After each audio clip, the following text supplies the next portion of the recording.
and welcome to another episode of the Fantasy Writers Toolshed. I'm your host, Richie Billing, and in this episode, we're continuing our series on creating lifelike characters with an in-depth look at sociology. To help me do that, I'm thrilled to welcome to the Toolshed Enn Burke, who has a PhD in sociology and also has two podcasts that look at true crime and also the Wheel of Time. So Enn is also a massive fantasy fan as well. I've also got a bunch of calls for submissions for you and a free writing tool in the form of a list of publishers of fantasy novels, the link to which you can find in the description. If you enjoy listening to the show, please consider following or subscribing to ensure you never miss an episode. If you have the time, I'd be ever so grateful if you left us a quick review. And Spotify has this new rating system, which I can only seem to find it on the mobile app. So if you do have a few moments to spare, a quick review on that would be amazing. And a massive thank you to everyone who's already left a review on Spotify. I think we're rocking a 4.6 out of 5 so far, so that's pretty reassuring. And if you know of any other writers or you're part of any forums or writing groups, then please consider sharing the show with them too. Both myself and everyone who gets involved in the podcast, we all do this for the love of writing and of helping others. So word of mouth recommendations is our primary marketing strategy, and it's how we've been able to get thousands of listeners so far. So thank you to each and every one of you. If you'd like to get involved and join our writing groups, you can find the link in the description. We congregate on Facebook and Discord, and you can get help with everything from beta reading your stories and discussing ideas, as well as just staying in the loop with the likes of calls for submissions, writing news, and writing tips and guides. If you'd like to take your learning beyond this podcast, you can find lots of fantasy writing classes, workshops, and books on our Patreon page. Again, the link for that is in the description. And now on with the show. And I'm delighted to welcome to the Toolshed for the very first time, Enn Burke, for a chat about sociology and how it can help shape who our characters are. I'm delighted to welcome Enn Burke to the Toolshed today. Enn, how are you doing? I'm doing great, thank you. How are you? I'm not too bad. Not too bad at all. I'm very happy to have you here because I've been chatting to Enn on Reddit. That's how we got talking, isn't it? And yes. I discovered that Enn hosts two podcasts, Cool Story and Rip from the Headlines. And Cool Story is all about the Wheel of Time, which I believe you created especially for the TV series. Is that right? Kind of in anticipation of it. We've been doing it for about 2 years, but really, I just wanted an excuse to talk about one of my favorite book series with my best friend who had never read it. So it's kind of a veteran reader, first-time reader podcast. That's cool. I've not seen the season. I've only read the first book as well. I absolutely loved the first book, and I don't know why I never went back. I think maybe I was just daunted by the number of the other 15 books can sometimes be intimidating to folks, I think, but it's one of the richest book series I've read of really fully developed characters, and there's 200 of them by the time you get to the end of the series, but each of them is really distinct and unique in a lot of ways, so it's kind of fun to pull that apart. Nice. So how have you found the season? Has it been true to the books? Have you enjoyed it? You know, so people have very polarized opinions on the TV series. I think for folks who had it set in their minds what it should look like for so long, have some negative reactions to things. Ultimately, it's not perfectly true to the books, but you could never have a TV series cover, 15 books that are 400 some odd pages each and have that be a weekly TV series. So ultimately, I'm fine with the changes they made, and I kind of think of it as a cover of my favorite song. So it's different, but I'm enjoying it. Yeah, I love cover songs. So that's it's a great way to describe it. I just wanted to mention your other podcast too, Rip from the Headlines, because it's all about true crime and specifically looks at stories that inspired Law and Order. Is that right? Yes. So Law and Order, we're going back and recapping the original episodes from the early 1990s and talking about the true crimes that inspired each of the episodes. And it's kind of fun because I have my PhD in sociology, so I think a lot about sort of the social forces that underpin the way that society works. And so for me, it's kind of fun to take that and put it in conversation with a medium that really is like pro policing and pro, the justice system, and thinking about the ways that actually works in the real world. So it's really a fun way to kind of have some fun talking about the topics with Law and Order. And then when we get into the true crimes that inspired it, we get to kind of be a bit more serious and talk about, power and inequality and all of those sorts of things. Really cool. I have listened to a few episodes as well, and I've enjoyed them. So please everyone go out and check out these two great shows. Thank you. The reason I was keen to get Enn on the show was because, like you mentioned just then, you've got a PhD in sociology. I do, yes. Yeah, and that's your background. Is that right? Yeah, so I did, my undergrad was in sociology, then decided to apply to grad school and got my master's and PhD in sociology from University of Southern California in Los Angeles. Congratulations. And my kind of areas of expertise are like race, gender, and sexuality in like workplaces and in education were kind of like my expertise areas. That's all very relevant at the moment, so good choice. Yes, thank you. Now, as a few listeners may already know, in previous episodes, we've looked at something called the bone structure, which is a way of creating almost lifelike characters. And we do this by defining 3 dimensions of a character or a person. We start with the physiology, which is how that person appears, the sociology, which is what we're going to explore today, and the product of them two gives us the psychology of that character, which we've also looked at in past episodes. So, sociology then. Mm-hmm.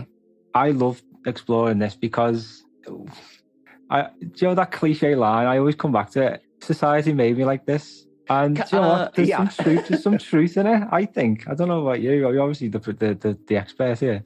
But is there's truth in that, do you think? Does sociology and society shape who we are? I think, yes, absolutely. I think it has a huge, huge influence on who we are. I think the tricky thing with that, society made me who I am kind of thing is sociology, or, kind of society has tremendous influence on us, particularly based on kind of our social location, where we were born, how we were raised, all of that sort of stuff.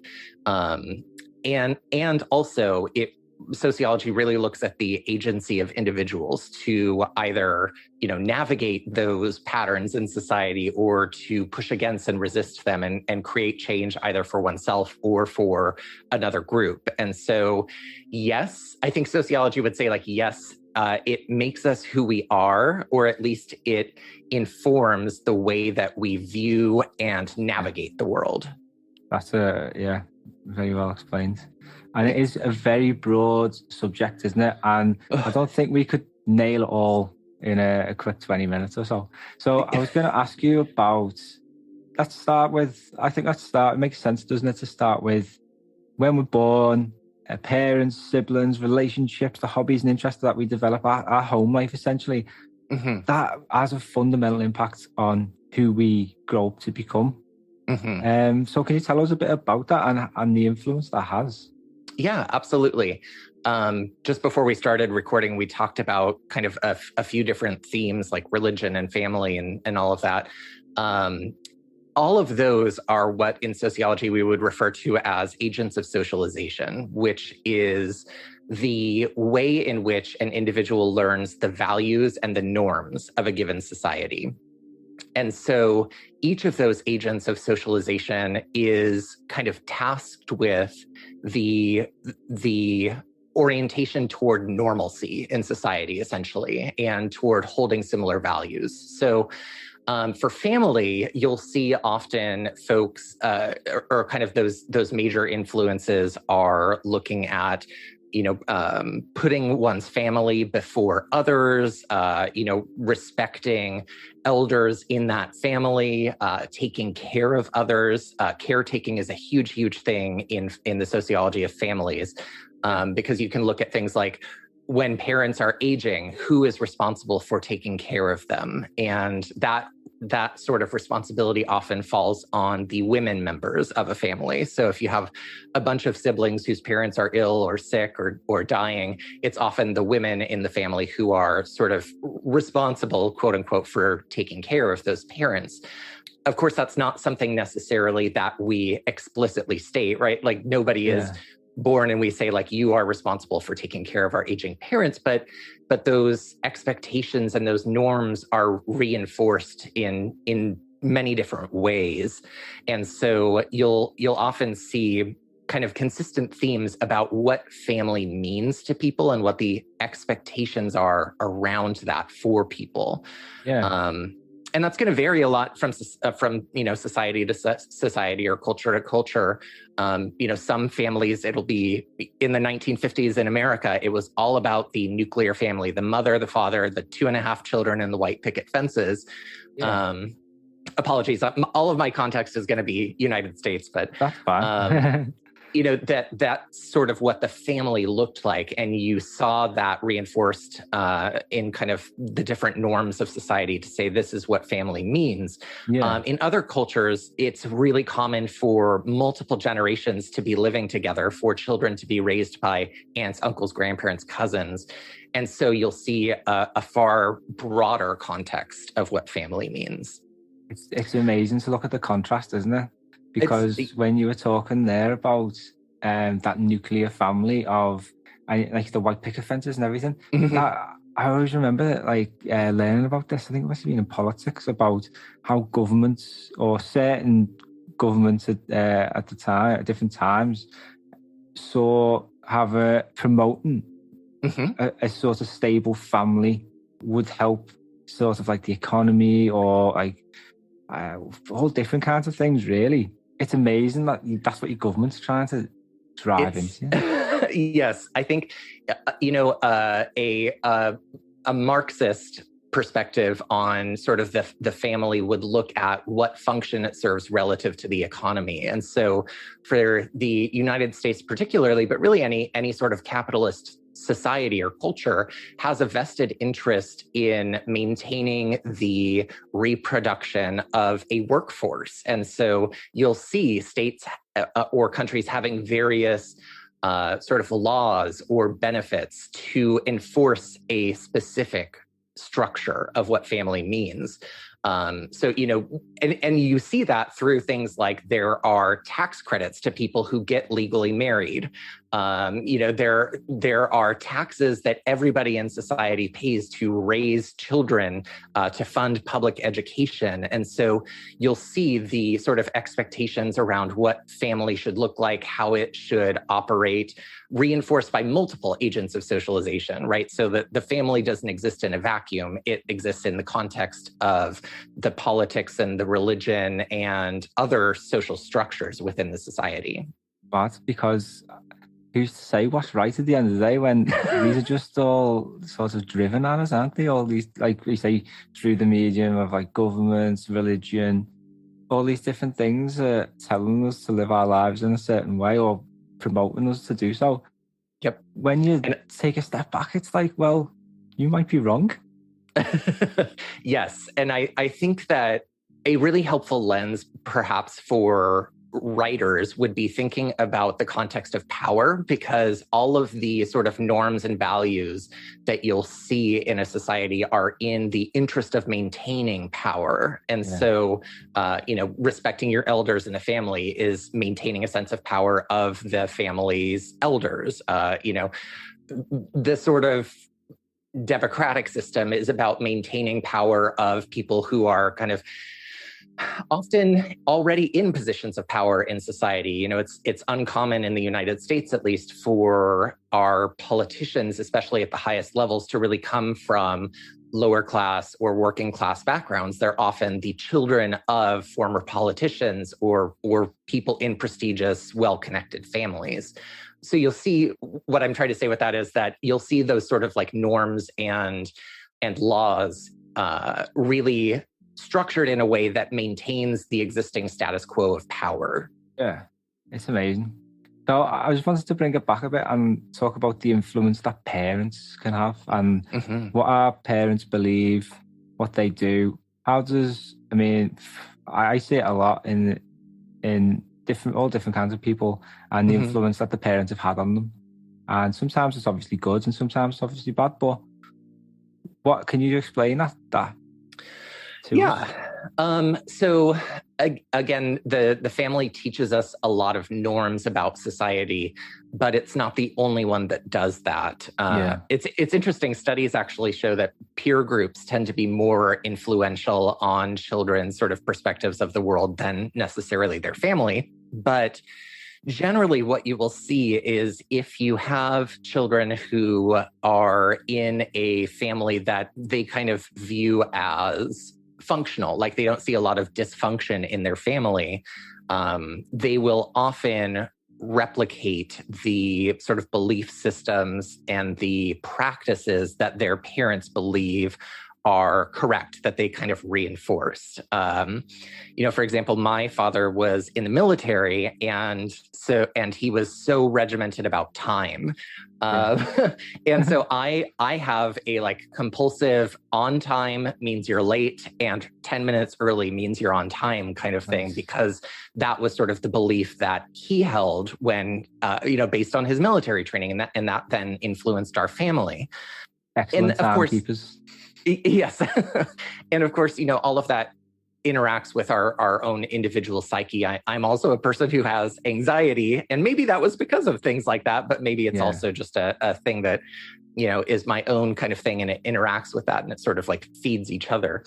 But yeah, you'll often see children kind of looking to the family that they came from as either a model or a cautionary tale, as kind of what they want their future family to look like. One of the challenges right now, I don't know if this is a challenge, but one of the patterns I think right now is you're seeing a generation of people come of sort of what would be seen as sort of the normal age to be having children, getting married, buying a house sort of thing. But the economy has gotten to a place where folks who are entering the like age where they would typically have children and things like that, it's much more difficult to have the sort of financial security that previous generations of similar ages had.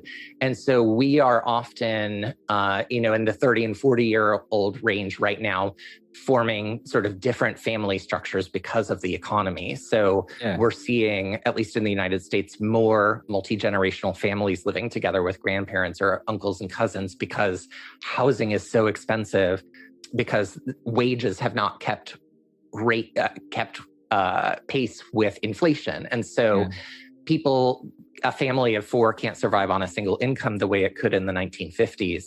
So those sorts of things have a really strong influence on the structure of the family, and then therefore the things that the family kind of values or expects of each other. That's the way you just explained that then, it's really excellent. And I think from a writer's perspective, to be in control and to sort of understand the knock-on effects that different things have on your fantasy world, for example, or your society. That's a really good point. And it's the same issue here in the UK. Like people, like I'm 30 now. I'm lucky enough now to earn enough to move out and get my own place. But for a long time, I lived with my mum up to like the age of 28 because it was so expensive you couldn't afford. Well, it still is. And a lot of people I know are living with parents well into the 30s. So it's just a norm now, isn't it? Yeah, it's kind of interesting. I'm currently living in what used to be my grandparents' house, and it was remodeled into a duplex where originally my mom owned one half and my grandmother lived in the other half, and my mom kind of took care of my grandma. And then when she passed away, I bought my grandma's half of the house. And now I'm kind of there not taking care of necessarily, but there as a kind of, support for my mother, especially as she's getting older. So you see things like that happening a lot more based on where the economy is, because if we were in an economy like the 1950s, she might still have her own house and I might be able to afford my own house. But cost of living has gotten so much that, things like that are much more common right now than they were in the past. So thinking about the kind of economics of your society is definitely going to have a big impact on what families look like. Yeah. Nice. Something that I wanted to come back to, you mentioned earlier, was the influence of your peer groups. Because that was really interesting. Yeah. So peer groups are an interesting force of socialization for individuals. One of the processes by which we learn what the norms and values are of a society is through kind of the policing of what is not acceptable. And so peer groups are hugely influential because as children, we desperately want to be part of the group and be part of who is included and respected and all that kind of thing. And so we are, as children, like really terrified of doing anything that will paint us as strange or weird or outside the norms. And so we'll do a lot of things to kind of conform and fit in childhood that we might not do in later life. You kind of see like people as they get older, it's like, I care less and less what people think about me as I get older. But as children, that is so important. And part of that is because of the process of policing, where anytime children see things outside of the norm, they will find ways to shame or shun or exclude that person. And so you'll kind of have like, the people who are closest in approximation to people in positions of power, which in the United States and in a lot of the world's society is like white, straight, cisgender, heterosexual men. And anything that deviates from that tends to be kind of policed or shunned. So you'll see young boys particularly are a really good example. They will they'll shame each other, they'll tease each other for anything that is perceived as like feminine or effeminate behavior. They will use homosexuality as a kind of bludgeoning tool to force people into what they expect of like gender norms. They'll tease them for holding their hand in a certain way or speaking in a certain way or being interested in certain things. I being a queer and trans person myself, I have countless examples from childhood that I could give you of ways that happens. But peer groups, peers are hugely influential because we want a sense of belonging, and it's not an assumed or taken for granted like it is in family. I feel like in families, we often have a little bit more wiggle room in who we are in exploring our identity than we often do with peer groups, because they are so kind of collective in the groupthink of what people should do or beliefs that they have or things that they should be interested in. And they enforce that a lot through teasing and through exclusion, through bullying. Sorry. Well, no, it's really excellent points. I went through bullying in school and really struggling to find your place in it amongst everybody else, I suppose. But it's, I don't know. I think you learn a lot from things like that, don't you? Absolutely. You learn a lot about other people too. And yeah, it's all of it. Speaking of other people and learning a lot from them, I wanted to segue into the influence of religion. Because I think religion, especially in fantasy, it's really prominent. And if we look at probably like the likes of Game of Thrones, how significant religion was in that. Not just religion, but belief systems and faith. So how did they influence? I mean, I know some people who just devote themselves to it. So there's obviously a spectrum of it, isn't it? So some insights. It's interesting. Religion is, I find, obviously I got my PhD in sociology, so I find these things interesting, but religion is so interesting because it does have a tremendous influence not only on individuals, but also just generally on a society. Kind of looking at what is the dominant religion of any culture will tell you a lot about what people expect of the individuals within that society. So, Strike! Tell me something I don't know, Ump. Well, unlike that nasty curveball, there aren't any surprises when you finance your next car with Carvana. You get real terms personalized for you right in your strike zone. Really? Steer-right! How am I supposed to focus when you're telling me about Carvana? Well, Slugger, you gotta keep your eye on the ball. Just like you can keep an eye on your customized down and monthly car payments. I can customize those? He's out and on his way to finance his next car with Carvana. Visit Carvana.com or download the app to get pre-qualified today. We'll drive you happy at Carvana.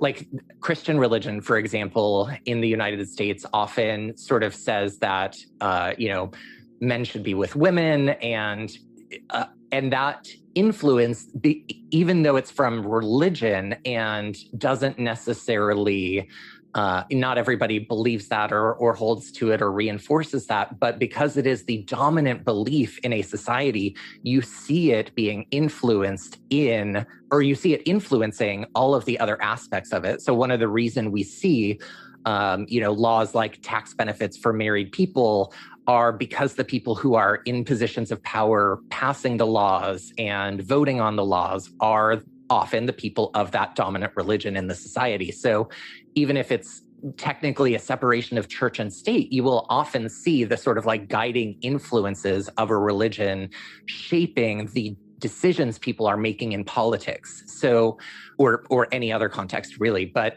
religion is hugely influential in sort of people's sense of purpose in life. Is the purpose in life, some religions, this world is about suffering and we gain peace and an end to suffering in the afterlife. Others believe that, the most important thing is achieving the most in this world to demonstrate that you are a good person who is bound for this certain kind of afterlife. So it's tremendously influential in really broad ways, I think, that will kind of guide the choices that people make and what they see as good or bad.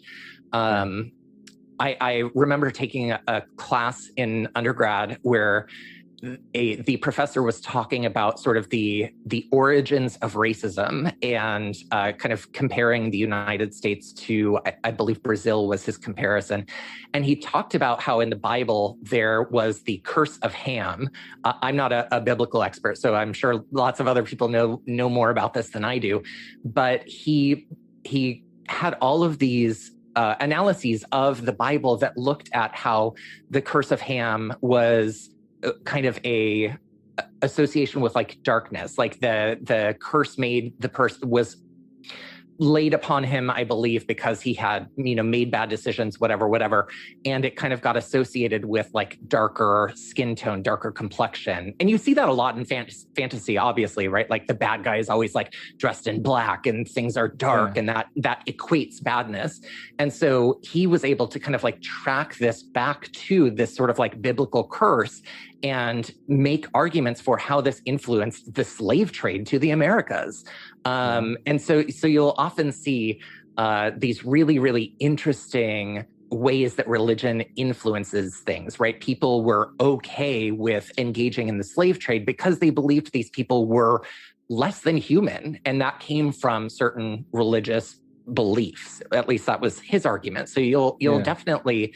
the belief system of your society is going to have really big implications for not only family structure, but who is good, who is seen as moral and pious in a society. People will often make decisions leading them toward that. Yeah, it's one thing that sprung to mind then, and when you're saying about how religion shapes and influence society, and the way they use it as a justification to believe that they're right or they've got some sort of divine reason to be doing what they're doing. Mm-hmm. I always think back to the Crusades, and like all these Western countries decided that it was okay in the name of God to go and try and take over. Yeah. And I mean, Judaism and stuff like that. It's bizarre. And so many monarchs throughout history have been a monarch because they are supposedly closer to God than the common person, right? Yeah, so that was it. Yeah. You'll kind of see things like that showing up in who has power as well. The folks who are closest to godliness are those often who have positions of power. Yeah. And one thing what I blame, well, is a large part of it, definitely. We do cover a bit of history on this show, and I love studying history as well.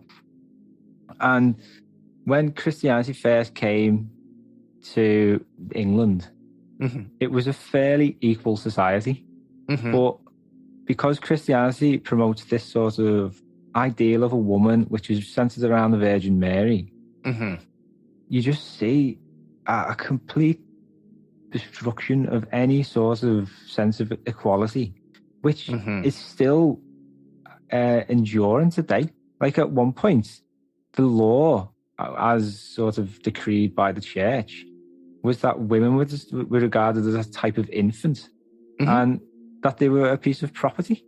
Yeah. It's shocking. Like, to me, it's shocking that you still see things like that today. I had a cousin who recently got married, and in their wedding vows was this whole thing about the wife being subservient to the husband and following his orders and all that kind of stuff. And it's just wild to me that people still think things like that and believe things like that sometimes. But, again, belief systems are hugely important because they give people a purpose in life. They explain through the act of what death means and what is after death. It gives the meaning to life for people. And so I think for folks who do have that really deep connection to religion, it can have a much stronger influence, I think, on, things like gender dynamics or, other aspects of life. Yeah, definitely. Yeah. And moving away from religion, one thing I wanted to ask you about was the likes of education and occupation and the opportunities that opens up for different people and things like that. So can you shed a bit of light on that? Yeah. One of the things that I think is really interesting to think about with regard to education and employment is, at least I think this is a pretty commonly held belief in the world broadly, but certainly very, very strongly held in the United States, is the idea that education is a means of advancement in society. That if you are studious and you get into a good college and you get your college degree, that it will afford you opportunities to get better paying jobs, to advance in society, et cetera. The question becomes whether that is true or a useful fiction for people. Because you'll look at things like in the United States, we have record number of first generation students in college, which means that their parents never went to college. They're the first in their family to have done so. But often our first generation students have less financial resources than their parents or than other peers at the college. So their parents often can't pay for it, which means they're accumulating a lot of student debt, which then you kind of wonder, all right, maybe I'm getting a higher paying job with this ultimately, but I'm saddled with debt that I will be carrying around till the end of my life, essentially. So things like that, I think, are kind of like worth questioning. What do we say about education? And then what also actually happens within education, right? The sort of beliefs aren't necessarily always reflected in the outcomes. And that, it has implications not only for the finances of navigating education, but also just the knowledge of how to navigate a system like, a college. If you are a college student who has not only family members or parents who have gone to college before you, but maybe even the college you are going to, you kind of have built-in advisors and guides within your own family who can tell you, oh, you're having this problem, go talk to this person. Oh, you need to get, whatever application submitted by this time. These classes are the important ones. These are the majors that are valued. That creates a really, really different experience than a first-generation student who is trying to do literally all of that on their own because they do not have family members who can provide them advice and guidance of navigating an institution of higher education. So thinking about kind of the connection between education and the economy and the family, right? All of these things are interconnected and are going to have a really big influence on not only how one experiences education, but also what the result is afterwards if you're pursuing some kind of degree. Yeah. And I suppose it's sort of, like you say, as I said at the beginning, sociology, it's all connected. And to look at it in component parts is doing it a bit of a disservice. And one thing that we spoke about before was the influence of government and things like that. And this affects education as well, because personally, I think education should be free for everybody. But in our country in particular, in the UK, we're now shifting from a public education system to one that's privatized, essentially. And schools are run like a business for profit. Yeah. And that's just sickening for me. Yeah. I work at University of California, Santa Barbara, and the UC system is one of the largest economies in the world. I think if you were to look just at the money flowing in and out of the University of California system, I think we are larger than a significant portion of other countries in the world. And so there's so much money flowing in and through education, but most of it and more of it over time is coming from private funding sources. The state and federal allocation of funds to higher education have not increased over time, but the cost of running a college has increased over time. And so what that means is more and more of the cost of running a university has fallen on things like tuition and fees for students, because if our federal and state government aren't giving us money to run the university, we either have to get it from corporations or we have to get it from the people who are attending the college. And so you like you were saying, you kind of see the privatization, the corporatization of higher education happening in really interesting and problematic ways. One of the things that I often deal with in my job is we, as a research university, we have many corporate funders of our research, particularly in STEM fields. So like in engineering, we have research that is funded by defense organizations. And that is a conflict for a lot of people because for some people would argue this is money we need in order to do research. Whereas some people would say this is a company that creates weapons of destruction that allow for, a spread of imperialism around the world, a spread of colonization. And so higher education is in a very interesting place right now. I guess what I'm trying to say, because of where the money is coming from that allows it to function. So, I hate to always reduce things down to this, but looking at where the money comes from and who has the power to make decisions about something are going to have huge impacts on what it looks like.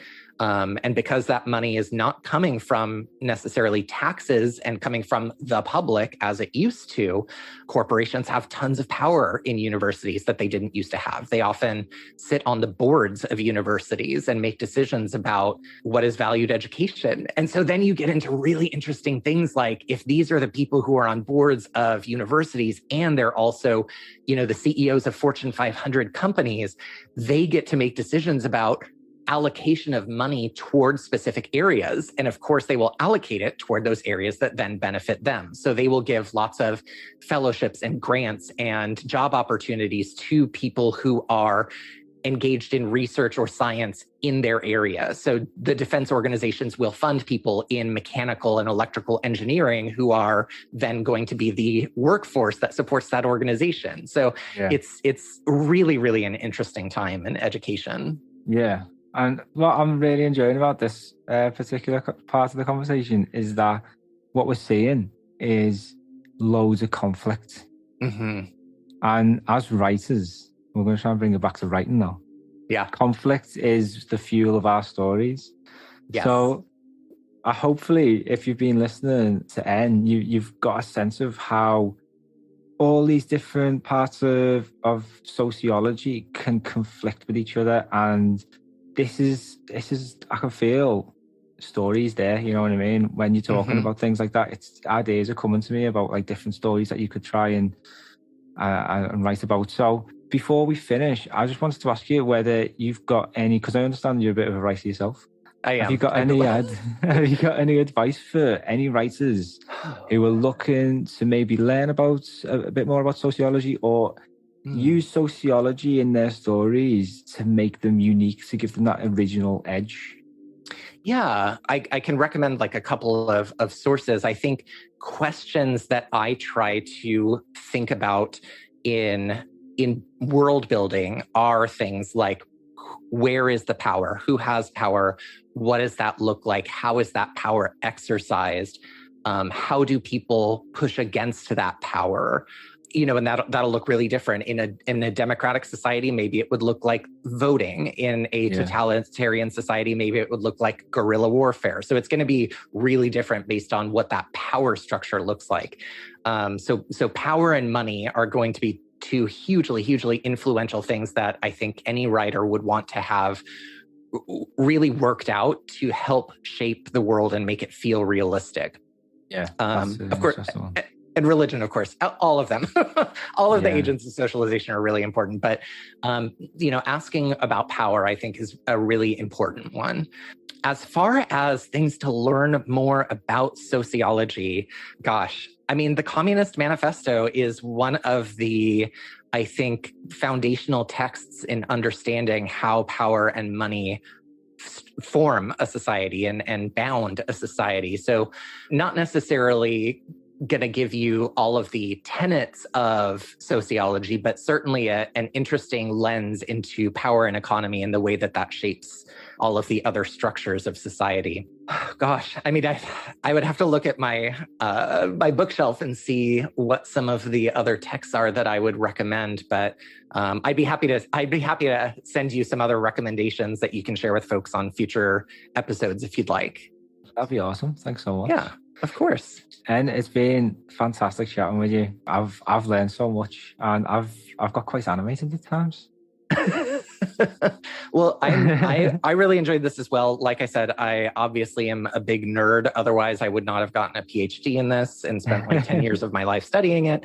But yeah, I hope if you have any questions for me in the future, happy to come back. Or if other folks want to reach out to me, they can contact me through my two different podcasts' email addresses. Yeah. And can we find you on social media too? Yes. So I think the easiest one is through my true crime podcast. My social media is Ripped Headlines Pod on Instagram, Facebook, and Twitter. And email is rippedheadlinespod@gmail.com. And I'm happy to answer any questions anybody has if they want to kind of learn any more about things that I talked about. Fantastic. Thank you so much. I really appreciate your time. Of course. I'm sure everyone else does as well. Of course. My pleasure. Thank you so much. Thanks very much. Speak to you soon. I'd like to say another huge thank you to Enn Burke for taking the time to share their wisdom. Like I said before, I really did enjoy our chat. I got some great ideas for stories and lots of ideas to help me create my characters too. And I hope you found it just as useful as well. I've got a few announcements for you now. First up, I wanted to let you know about my list of fantasy publishers for long fiction. Not long ago, I updated this page with new publishers. There are around 50 or 60 on there altogether at the moment. You can find a mix of elite publishers to indie presses with details on what word counts they're looking for, what they pay, and what their response time is. You can access this list for free in 2 different ways. First, you can view the list as well as download it via my website, where the link to which you can find in the description, or you can just download this list directly through the description via that link. I sincerely hope it helps. I update it regularly, so I always suggest bookmarking the page in your browser. And if you join our writing group too, you'll also be notified whenever it gets updated. Speaking of publishers, I've got a few calls for submissions for you now. First up, Mythilia Review is inviting submissions for a special global hope punk issue of science fiction and fantasy devoted to positive and powerful character-driven stories that imagine an open and inclusive tech-empowered democratic future for all people, species, and countries on Earth. They're looking for bold new visions of democracy that question what democracy is, how it functions, things like that. The payment is 8 cents per word. The deadline is the 20th of May, 2022. And just head to mythiliareview.com to find out more. If you're not sure how that's spelled, it's MITHILIA review.com. New magazine Seize the Press is looking for dark, transgressive, speculative fiction, particularly short stories. There's no submission deadline as far as I can see, and the word count is under 2,000 words, which is quite strict. They pay 6 cents per word, but they don't take reprints. So if you write bleak sci-fi, dark fantasy, and horror, seizethepress.com is the place you want to be. Shoreline of Infinity is open for general submissions between the 11th and 14th of March, a very narrow window. They're looking for science fiction and fantasy short stories up to 6,000 words, and they pay £40 per 1,000 words, which is pretty good. Simultaneous submissions are fine, and please only submit 1 story per submission period. Apparently, they've also announced a flash fiction contest, so check that out on their webpage, shorelineofinfinity.com/submissions. Orion's Belt is open for submissions starting the 1st of March. They're looking for stories no longer than 1,200 words, and they pay 8 cents per word for original stories, and they don't actually take reprints at all. You can find out more at orions-belt.net/submissions. And lastly, one of the big publishers, Lightspeed, is open to submissions until the 1st of May for flash fiction only. That's a limit of 1,500 words. They pay 8 cents per word. There's no reprints or simultaneous submissions. For everything for Lightspeed, it all goes through the Moksha system. If you do submit, good luck, and please write in with your outcome to the fantasywriterstoolshed@gmail.com. Lastly, I've got some community announcements I'm delighted to share with you. It's been a little while since I've included this feature, and I've been keen to hear what you've all been up to. So there've been some great achievements to celebrate, and congratulations to everybody on the list here.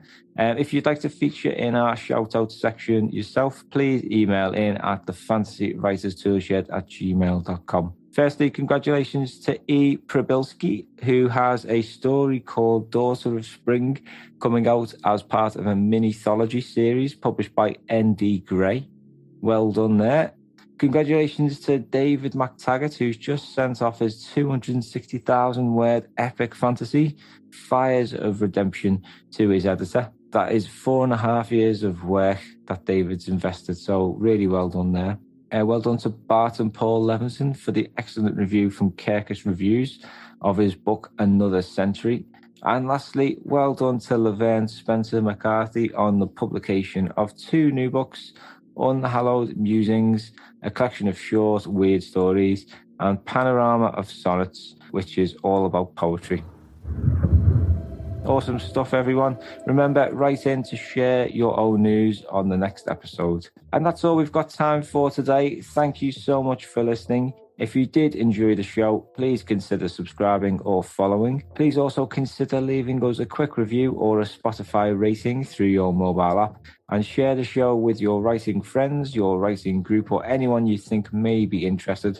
It really does make the world of difference. You can also take your learning beyond the show in 2 simple ways. First, join our writing group. We're on Facebook, we're on Discord, and we're open to everyone of all genres. Simply ask questions, get feedback on your stories, and stay up to date with the writing world. It's the best place to do it, if you ask me. Not at all biased. Secondly, you can check out our Patreon page. You can find fantasy writing classes, workshops, books, and much more. The links for everything are in the description. Thanks so much for listening again today. We'll be back in a few weeks with more fantasy writing help and inspiration. Until then, keep on scribbling.